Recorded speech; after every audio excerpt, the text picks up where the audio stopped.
ఏదైతే ఈ దాడి జరిగిందో సివిలైన్స్ మీద కావద్దు, ఇది ఖచ్చితంగా ఉగ్రవాదుల మీద జరిగినటువంటి దాడిగా మేమందరం కూడా ప్రతినిధించుకోవడం జరుగుతుంది.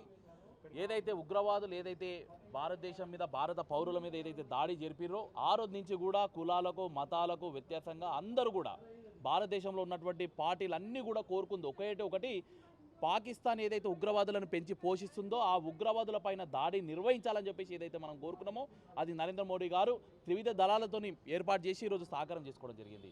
ఇది ఖచ్చితంగా ఉగ్రవాదుల మీద జరిగినటువంటి దాడి. ఇప్పటికైనా పాకిస్తాన్ సిగ్గు తెచ్చుకోవాలి.